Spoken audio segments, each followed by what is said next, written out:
oyentes, iglesia, todos los hijos de Dios, todos los que desean escuchar palabra de Dios, rendiéndole honor, agradecimiento a Dios, a nuestro Creador, al Creador de todo, aquel que nos ama, nos aprecia, aquel que tuvo en su voluntad soberana y santa enviarnos a la tierra. Sí, porque hemos llegado a la tierra porque Él nos envió.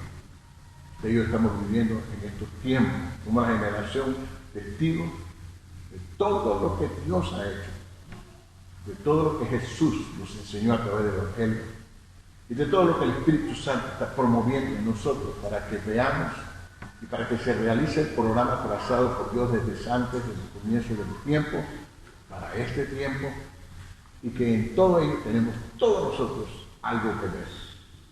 Usted siga buscando de Dios, llenándose de Dios y encontrar la misión, la tarea, la razón por la cual usted fue enviado. Dios no hace nada si no tiene un propósito. Usted está aquí porque lo mandó el Señor a la tierra con un propósito. El más grande de todo ello, ser testigo de la inmensa y grandiosa obra de Cristo, que nos da la oportunidad de llegar a la tierra, de vivir plenamente, plenitud, llenura, prepararnos para volver nuevamente a los cielos. Grandes cosas nos esperan allá en los cielos. Dios les siga bendiciendo, Dios les llene, Dios los cubra, y el Espíritu Santo se deje guiar por el Espíritu Santo que está haciendo esta obra en este tiempo en toda la humanidad. Démosle gracias nuevamente a Dios por ello. Vamos, hermanos míos, a abrir ahora nuestras Biblias al Salmo 70. Vamos a leer el Salmo 70. Bonita palabra, bonito mensaje, bonita enseñanza. Usted siempre gratifique su corazón, gratifique su alma, gratifique su vida, el momento que está viviendo. Gratifíquelo, buscando la palabra, llenándose de él. Así le encuentra una razón poderosa para vivir. No se siente vacío, se siente que vale la pena vivir. Salmo 70, la palabra del Señor dice en el nombre del Padre, del Hijo y del Espíritu Santo. Oh Dios, acude a librarme. Apresúrate, oh Dios, a socorrerme. Sean avergonzados y confundidos los que están en mi vida.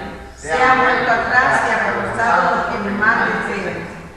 Sean vueltos atrás en pago de su afrenta hecha los que dicen Gócense y alegrense en ti todos los que buscan. Digan siempre los que aman tu salvación. Engrandecido sea Dios. Leeremos el versículo 5 todos juntos. Yo estoy afligido y menesteroso. Apresúrate a mí, oh Dios. Ayuda mía y mi libertador eres tú. Oh Jehová, no te detengas. Amén. Amén. Vamos a alabar al Señor, al Rey de Reyes y Señor de Señores, con alegría, con gozo en el corazón, porque Él ha hecho grandes maravillas por su pueblo. Amén. Cuando el faraón dejó ir al pueblo, Jehová les guió por el desierto. Cuando el faraón dejó ir al pueblo, Jehová les guió por el desierto. Él iba delante de ellos, Él iba delante de ellos, Él iba delante de ellos, Él iba delante de ellos. Cuando el faraón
eso a Él venimos, a Él nos rendimos, a Él le atribuimos toda gloria, todo honor, porque solo Él merece toda alabanza y toda adoración. Yo le invito a que adoremos al Señor con corazones contritos y humillados, con cada paso que damos, con la forma en que nos amamos los unos a los otros, con nuestra dedicación al Señor.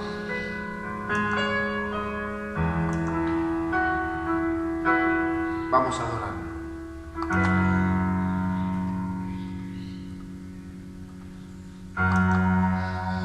Al que está sentado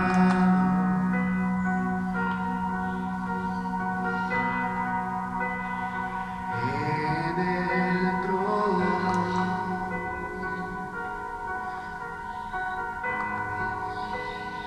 y al Cordero,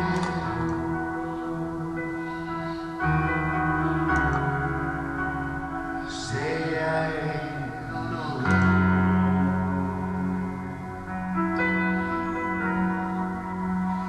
sea la gloria,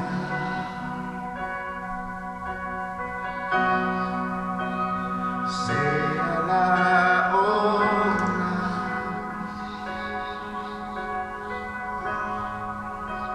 sea el dominio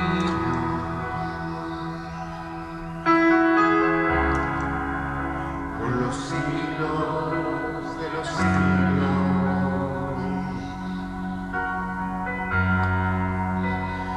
Poderoso Dios,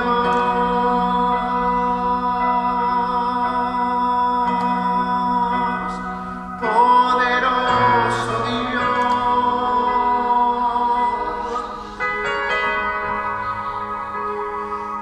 poderoso Dios, mi alma clama por ti.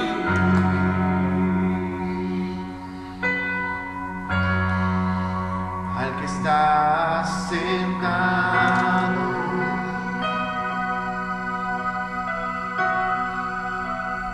en el trono,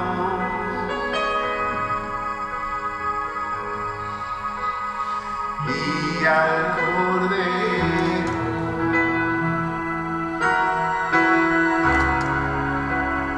sea el honor,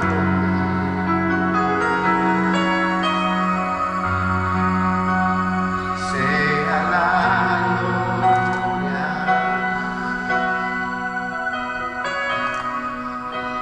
sea la honra,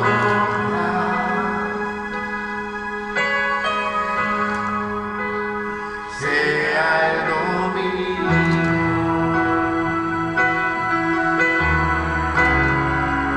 por los siglos de los siglos.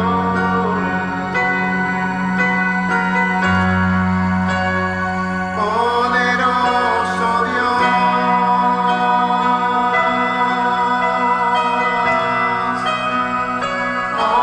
poderoso Dios,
Amén. Y amén.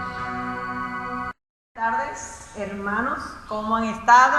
Esperemos que en estos tiempos, ¿verdad?, que estamos pasando todavía de cuarentena, porque todavía muchos de nosotros estamos en casa, otros estamos trabajando desde casa, estudiando desde casa, y pues todo lo estamos haciendo en nuestras casas.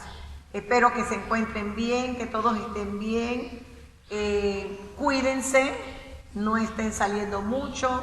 Esto no se ha ido, esto todavía está afectando a muchas personas, hay muchas personas afectadas. Ya estamos llegando casi a 10.000 casos en Panamá, ¿verdad?, de afectados. Y si nosotros hacemos lo que dice la Organización Mundial de la Salud, pues debiéramos de empezar una cuarentena después de los 10.000 casos total. Pero bueno, vamos a ver qué dice nuestro gobernante, ¿verdad? Bien, amados hermanos, nosotros hemos estado estudiando cómo con nosotros como iglesia debemos limpiarnos, ¿verdad? Hemos tenido una serie de enseñanzas porque el Señor Jesucristo, muy magnánimo, nos dejó en el libro de Apocalipsis, el libro de Revelaciones, cómo nosotros como iglesia teníamos que limpiarnos, que sanear nuestra vida para poder vencer y obtener un galardón, el galardón final. Muy bien, hemos estudiado las iglesias, los mensajes a las 7 iglesias que está en el libro de Apocalipsis, capítulo 2 y capítulo 3. También hemos estudiado, ¿verdad?, de qué teníamos cada una de estas iglesias que limpiarnos, que quitar esa vestidura manchada o que lavarnos, porque la palabra en Apocalipsis habla que aquellos que han lavado la ropa, ¿verdad?, aquellos que se han limpiado su ropa son los que van a entrar a ser en Apocalipsis 22 en la ciudad, en la nueva Jerusalén, la que van a comer del árbol de la vida, la que van a recibir el nombre nuevo, la que van a recibir la corona, la que van a ser luz y todas esas cosas, ¿verdad?, que nos ofrece el Señor por medio de su palabra. Pero estuvimos estudiando de qué nos tenemos que limpiar. Y estuvimos viendo en algunas de ellas las consecuencias de no limpiarnos. Pero vamos a ver un poquito ahora esas 3 cosas, de qué nos tenemos que limpiar y a la vez las oportunidades que tenemos si nos arrepentimos, si nos limpiamos, si hacemos las cosas como nos las está pidiendo nuestro Señor Jesucristo en el libro de Revelación, en el libro de Apocalipsis. Vamos al capítulo 2 de Apocalipsis y vamos a estar viendo el versículo, vamos a leer del versículo 5 al versículo 7 del capítulo 2 de Apocalipsis. Amén. Y vamos a estudiar este punto. Bien, ¿ya lo tenemos? Bien, amados hermanos, vamos entonces a leer la palabra en el nombre del Padre, del Hijo y del Espíritu Santo. Recuerda, por tanto, de dónde has caído, y arrepiéntete, y haz las primeras obras, pues si no, vendré pronto y quitaré tu candelero de su lugar, si no te hubieres arrepentido. Pero tienes esto, que aborreces las obras de los nicolaitas, las cuales yo también aborrezco. El que tiene oído, oiga lo que el Espíritu dice a las iglesias. Al que venciere, le daré a comer del árbol de la vida, el cual está en medio del paraíso de Dios. Bien, amados hermanos, aquí hemos tomado 3 puntos claros. El primero, haz las primeras obras. Amén. En el segundo, si no te arrepientes, te quitaré el candelero. Y en el tercero, al que venciere, le daré a comer del árbol de la vida. Son 3 puntos sumamente importantes que nosotros vamos a extractar de este pedacito de mensaje a la iglesia de los Éfesos. La iglesia vive una constante lucha, ¿sí? Estamos luchando, pero acuérdense que no tenemos lucha contra carne ni sangre, sino contra principados, potestades, gobernadores de las tinieblas, huestes espirituales de maldad en las regiones celestes. Efesios capítulo 6, versículo 12. Bien, amados hermanos, usted y yo tenemos lucha constante, pero lo bueno de esta lucha que nosotros confrontamos a diario es con quién nosotros estamos aliados o a quién pertenecemos, a qué ejército pertenecemos. Esa es la parte importante. Usted y yo pertenecemos al ejército del Padre, al ejército del Hijo o del Verbo y al ejército del Espíritu Santo. Ellos nos van a ayudar a vencer. Sí, ellos nos van a ayudar a que nosotros obtengamos la victoria. Otra fórmula que no sea el Padre, el Hijo y el Espíritu Santo no funciona. Lo siento, pero no puede usar ninguna otra forma que no tenga estas 3 personas en ese ejército para que usted pueda batallar y combatir y tener la victoria. debemos de hacer, ¿verdad? Es un mandato. El Señor ordena a la iglesia de Éfeso que recuerde de dónde viene, que recuerde de dónde ha caído y que se arrepienta. Eso lo tuvimos hablando en enseñanzas anteriores, de ese arrepentimiento, de qué se tenía que arrepentir. Pero es importante la parte que le sugiere el Señor inmediatamente a la iglesia de Éfeso. Le dice, haz las primeras obras. Aquí vamos a estudiar un poquito, ¿sí? Para ello yo le voy a invitar a que usted tome en cuenta dos cosas. Cuando nos dice la palabra obra, que haz las primeras obras, las obras se pueden referir a las obras que hace Dios y nuestro Señor Jesucristo o el Espíritu Santo y a las obras que hace el hombre. Es bien importante esta parte. Vámonos al libro de Romanos capítulo 3, versículo 20. Romanos 3, 20. Y mire lo que dice Romanos capítulo 3, versículo 20. Ya que por las obras de la ley ningún ser humano será justificado delante de él, porque por medio de la ley es el conocimiento del pecado. Nadie va a ser justificado por obra. Eso es importante que nosotros lo tengamos clarito. Nadie puede ser justificado por obra. Pero fíjense lo que dice el versículo 28 de ese mismo 3 de Romanos. Dice, concluimos pues que el hombre es justificado por fe sin las obras de la ley. Es decir, usted y yo vamos a ser justificados, ¿por qué? Por fe, por creer, por la gracia. Vamos a ser justificados, no por las obras. Pero tenemos que considerar, fíjese lo siguiente, ¿por qué son necesarias las obras? Sin embargo, tenemos que considerar lo que dice Santiago, capítulo 2, versículo 20. Vámonos a Santiago 2, 20. Santiago dice lo siguiente. Mas, ¿quieres saber, hombre vano, que la fe sin obra es muerta?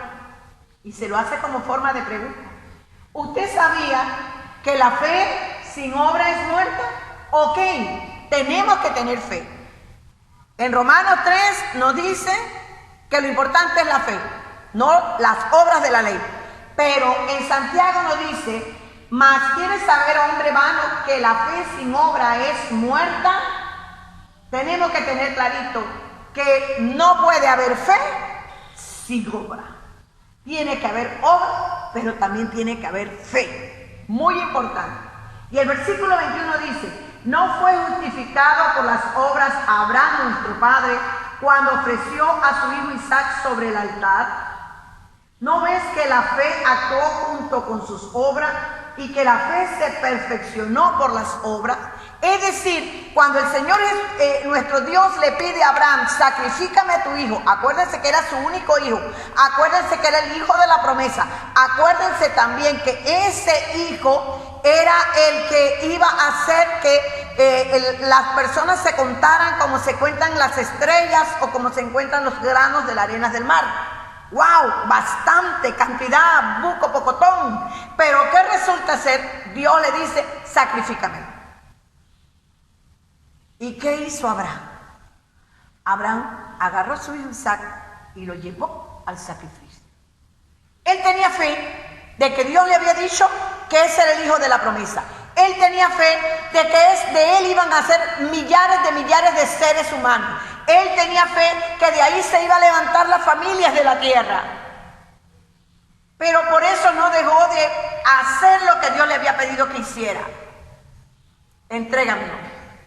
Y fue y actuó y se lo entregó. Sí, amados hermanos. Por eso es que tenemos que retornar a las primeras obras. Tenemos que trabajar, tenemos que hacer muchas cosas, pero no dejar de tener fe, no dejar de escuchar la voz del Espíritu Santo, de escuchar cuando el Señor nos habla, de escuchar qué quiere el Señor. No dejemos de preguntarle, Señor, ¿está bien lo que estoy haciendo o no está bien? O sea, actuemos, pero en fe. No podemos dejar hacer las obras, pero acompañémoslo siempre de ese sazón importante que es la fe. ¿Por qué? Aunque la salvación no se consigue con la obra, fíjese lo que dice el libro de Efesios, capítulo 2, versículo del 8 al 10. Efesios 2, del 8 al 10. Amén. ¿Vamos bien? Sí. Dice, porque por gracia sois salvos por medio de la fe. Y esto no de vosotros, pues es don de Dios. No por obras, para que nadie se gloríe. Porque somos hechuras suyas, creados en Cristo Jesús, para buenas obras, las cuales Dios preparó de antemano para que anduviésemos en ellas. ¿Se da cuenta? Las obras son importantes, pero no se puede dejar mancomunada la fe. Entonces, cuando el Señor nos habla en el libro de Apocalipsis, de Revelaciones, y le dice a la iglesia de Éfeso, ¿sabes qué? Quiero que vuelvas a las primeras obras. Ese volver a las primeras obras es sin dejar de tener fe. Y ustedes recuerdan que en esa enseñanza, la primera obra que nosotros mencionamos es amarás a tu Dios con todo tu corazón, con toda tu alma, con toda tu mente, cuando lo leímos en Marcos capítulo 12, versículo 30. Bueno, y 31. Bueno, esa es la primera obra. No dejar de amar a Dios. Tengamos mucho cuidado, amados hermanos, porque estos tiempos se prestan para muchas cosas. Hemos dejado de sintonizar los canales con Dios y eso no puede ser. Tenemos que volver a esas primeras obras y mantenernos allí. Bien, es importante esa parte. Ahora vamos de aquí, que todo creyente debe estar dispuesto. ¿Dispuesto a qué? Vamos a 2 de Timoteo, porque todo creyente debe estar dispuesto a 2 de Timoteo 2:21. Dice así: así que si alguno se limpia de estas cosas, será instrumento para honra, santificado, útil al Señor y dispuesto para toda buena obra. ¡Wow! Quiere decir que una de las cosas necesarias que la iglesia de Efesios o de los Éfesos tenía que tener era fe, pero también tenía que accionar sus obras, tenía que volverse a las primeras obras. ¿Por qué tenía que hacerlo? Porque eso, después de limpiarnos, eso es un instrumento para honra, un instrumento santificado y un instrumento útil al Señor. ¿Quién? Usted y yo. Cuando nosotros nos limpiamos y volvemos a hacer las obras, somos instrumentos útiles al Señor. ¿Sí? Sí, amado. Somos ese instrumento que Dios puede usar para llevar la palabra a una persona, una oración a otra persona, puede un aliciente, una exhortación, qué sé yo, cómo Dios te puede usar, pero Dios te va a usar siempre y cuando tú estés limpio de todo pecado, de toda contaminación, de toda cosa denigrante al hombre y hagas obras, y esas obras con fe de que Dios te está indicando y moviéndote y diciéndote qué es lo que tú tienes que hacer. Las buenas obras glorifican a Dios. Mateo 5:16. Para los que me siguen, Mateo 5:16 dice: así alumbre vuestra luz delante de los hombres, para que vean vuestras buenas obras y glorifiquen a vuestro Padre que está en los cielos. Por eso es que tenemos que volvernos a las primeras obras. Muy bien. Y ahí tenemos también que por otra parte el hombre será juzgado por sus obras. Eso lo puedes encontrar en el libro de Romanos capítulo 2, versículo 11. Versículo 5 al 11. Fíjese, dice en el 5: pero por tu dureza y por tu corazón no arrepentido, atesoras para ti mismo ira para el día de la ira y de la revelación del justo juicio de Dios, ¿Por qué? Porque dice, el cual pagará a cada uno conforme a sus obras. ¿Por qué tenemos que hacer obras? Porque vamos a recibir la paga según las obras que también realizamos. O sea, no somos salvos por gracia. Es decir, yo te quiero explicar esto un poquito más ahora, explicarlo de manera sintetizada. Recogiste unas bolsas de comidas y se las llevaste a unos vecinos tuyos que están teniendo necesidad en este tiempo de COVID-19. ¿Eso es bueno? Sí, es muy bueno. Pero eso no es lo que te va a salvar. Lo que te va a salvar es que tú dejes de mentir. Lo que te va a salvar es que tú dejes de hablar del hermano. Lo que te va a salvar es que tú dejes de hacer muchas otras cosas que haces negativamente. Lo que te va a salvar es que tú te metas con Dios, te arrodilles, le pidas a Dios misericordia.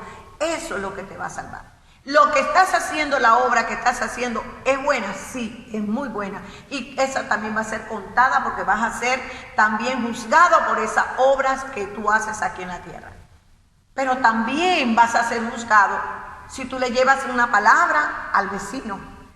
Porque si tú, imagínate, tienes al vecino en tu casa, cerca de tu casa, y está pasando por un problema bien difícil y viene y te pide ayuda, en ese momento tú no aprovechaste para decirle, pero Dios es la salvación, entonces ahí perdiste tu tiempo. Y esa también es una obra. Entonces, esas son las cosas que a veces nosotros la pesamos de manera material, pensando de que esta obra me puede salvar, pero la otra no. Bien, vamos a la segunda parte. Si no te arrepientes, quitaré tu candelero. Ya nosotros estuvimos hablando en la enseñanza anterior del libro del mensaje a los Éfesos, del libro de Mateo capítulo 5, del 14 al 16, donde habla que tú y yo somos luz del mundo, ¿ok? Por eso yo no te quiero mencionar mucho la luz.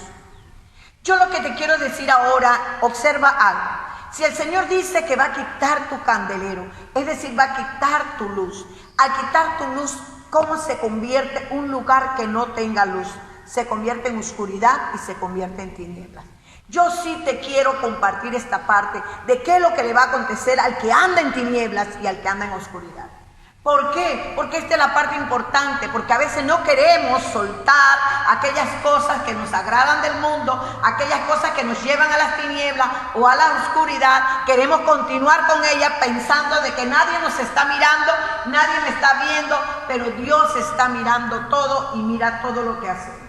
Bien, las tinieblas es la ausencia de luz. Las tinieblas anteceden a la creación de la luz. Eso lo vimos en el libro de Génesis capítulo 1, versículo 2. Observen cuando dice ahí en el Génesis 1:2, dice, y la tierra estaba desordenada y vacía, y las tinieblas estaban sobre la faz del abismo. ¿Quiénes estaban sobre la faz del abismo? Las tinieblas. Las tinieblas siempre han existido. Pero también en el libro de Juan, capítulo 3, versículo 19, nos dice, y esta es la condenación, que la luz vino al mundo y los hombres amaron más las tinieblas que la luz, porque sus obras eran malas. Ahí volvemos a las obras. ¿Cómo eran sus obras malas? Porque en vez de buscar de Dios, se iban... por ejemplo, nada más este fin de semana que hubo un poquito de libertad en este sector donde nosotros vivimos, y usted oyera esto, ¿cómo se escuchaba? Mucha gente tomando licor, bebiendo cerveza. Ya se les olvidó que teníamos un tipo de cuarentena en donde no debemos de estar libando licor. Entonces quiere decir que este tiempo, que hubo un momento que se puso crudo y comenzó la gente tal vez a buscar de Dios con temor de que ya viene el tiempo final, ya pasó. Volvieron a sus antiguas andanzas. Entonces, eso es lo que dice aquí el libro de Juan, capítulo 3, versículo 19. El hombre prefiere las tinieblas que la luz. Prefiere las cosas del mundo que las cosas de la luz.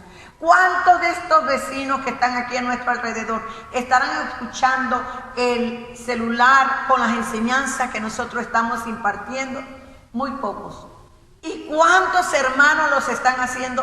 tal vez muy pocos. Entonces, amados hermanos, se da cuenta que a veces amamos más el televisor que el escuchar la palabra de Dios por medio de este canal. Todas esas cosas nos llevan a lo que dice el versículo 20 de Juan 3, dice, porque todo aquel que hace lo malo aborrece la luz y no viene a la luz para que sus obras no sean reprendidas. ¿Por qué lo hacemos? Para que nadie nos llame la atención, para que nadie nos regañe, para que nadie nos diga, oye, eso que estás haciendo está mal. Entonces, el hombre decide, ese es su camino. Bien, amado, en Mateo 8:12 dice, mas los hijos del reino serán echados a las tinieblas de afuera, allí será el lloro y el crujir de dientes.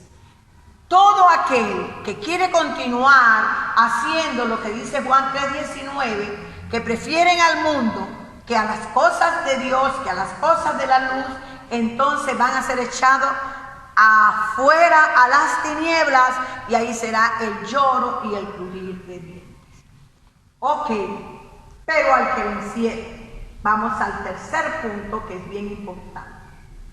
Dice, al que venciere le daré de comer del árbol de la vida. ¿Qué es el árbol de la vida? Génesis capítulo 2, versículo 9. Ya estamos acabando, hermanos.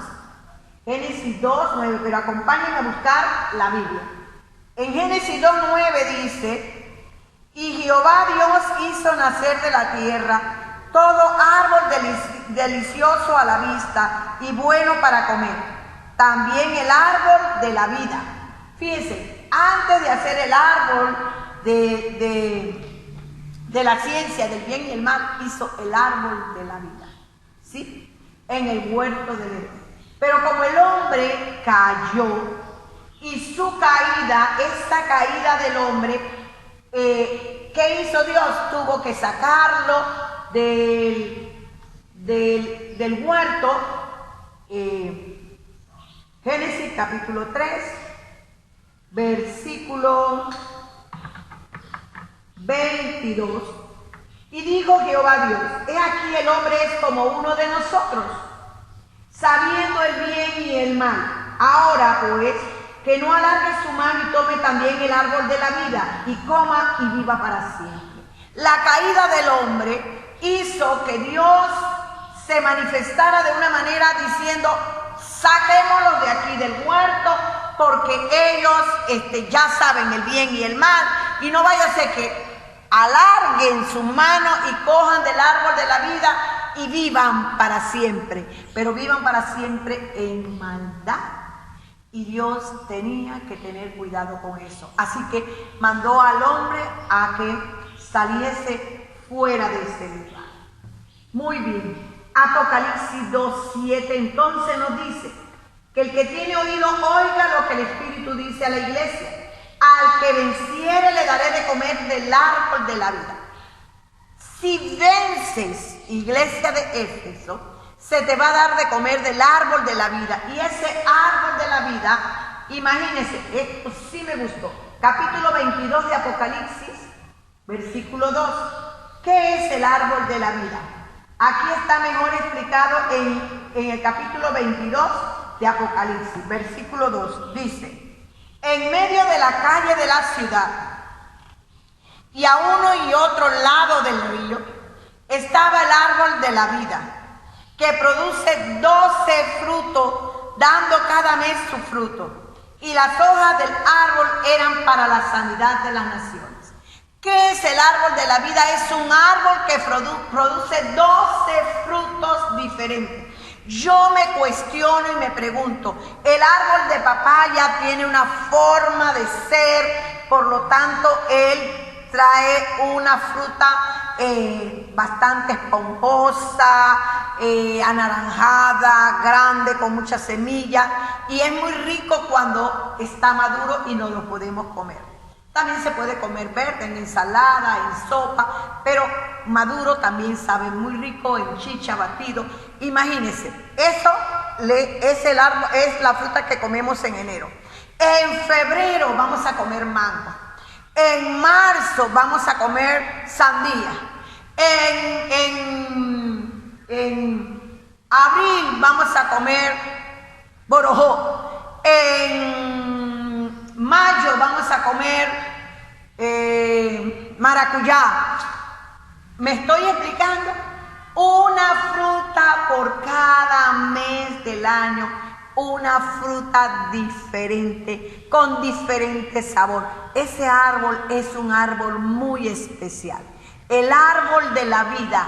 Fíjese, es bueno que nosotros entendamos esto. Desde el principio, desde que Dios creó al hombre y a la mujer, Dios lo creó con la idea de que el hombre perdurara para toda la vida. Por eso, lo primero que hizo fue sembrar ese árbol que diera vida a ese hombre.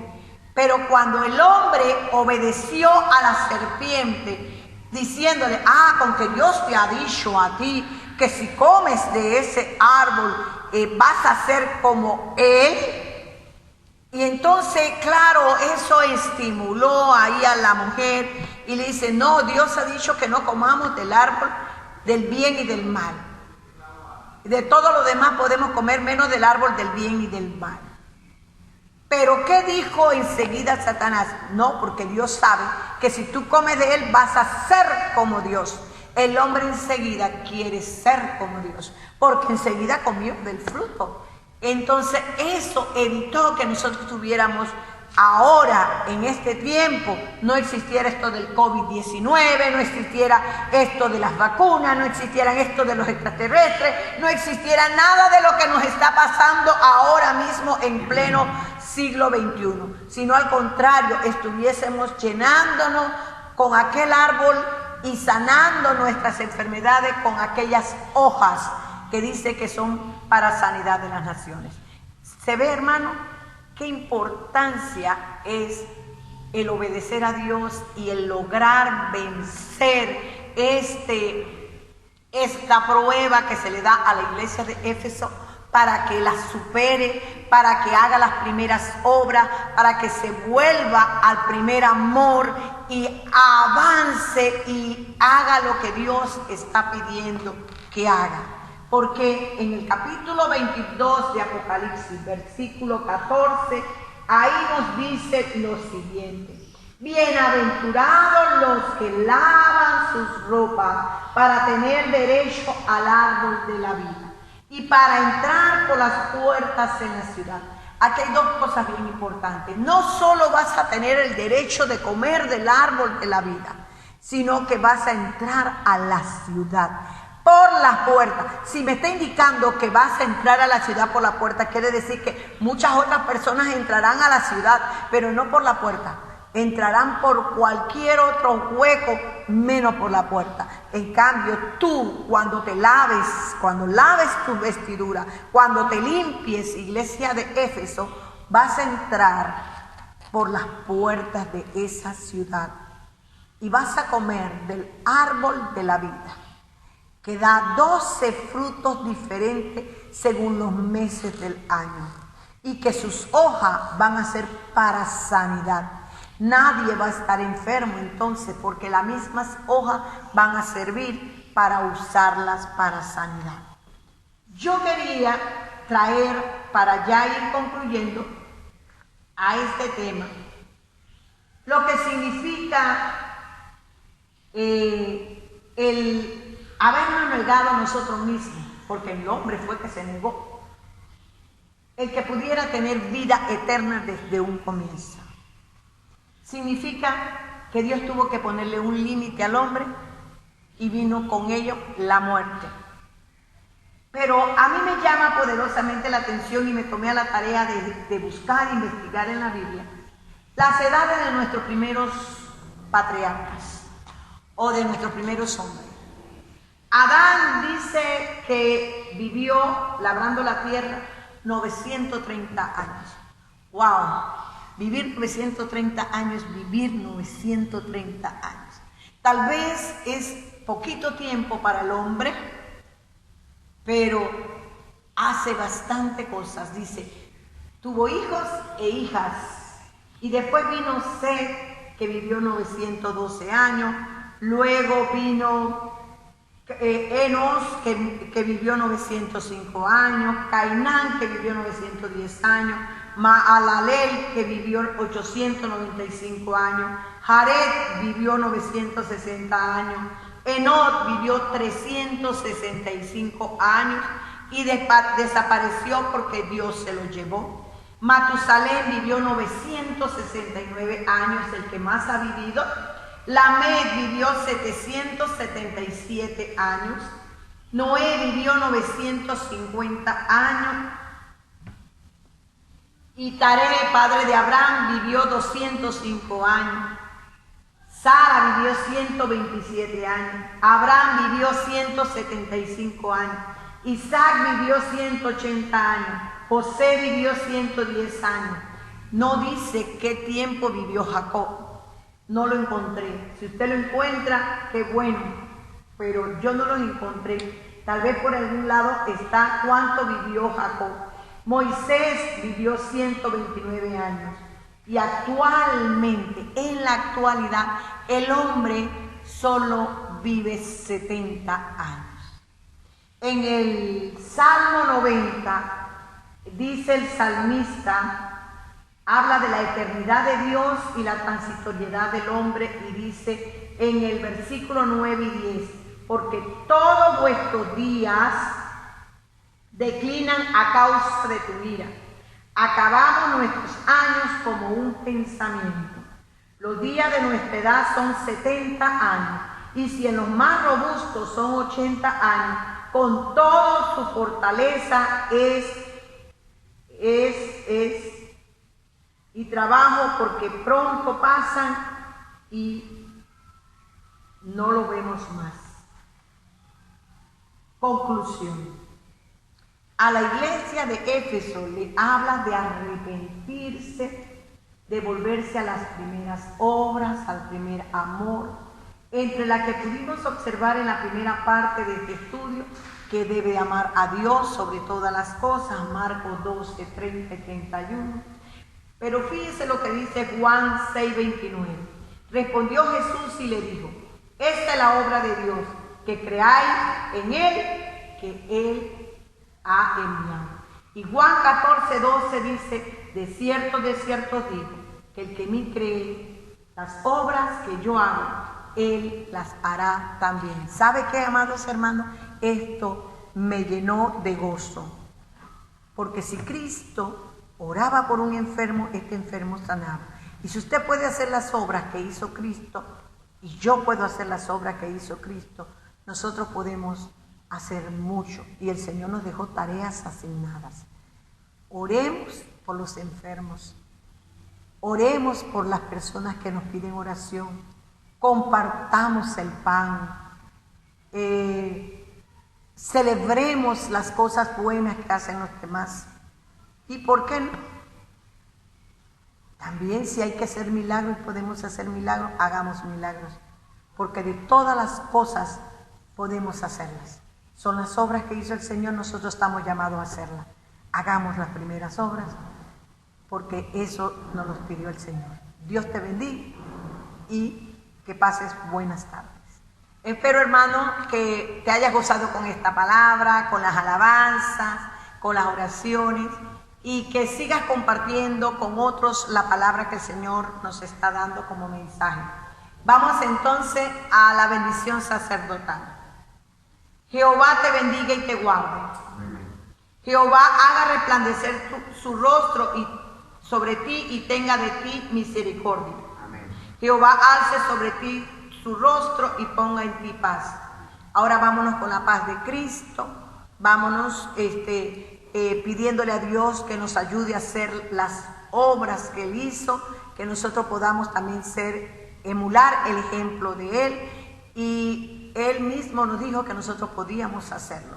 Así que haga las primeras obras y volvamos al primer amor, que es volvernos a Dios.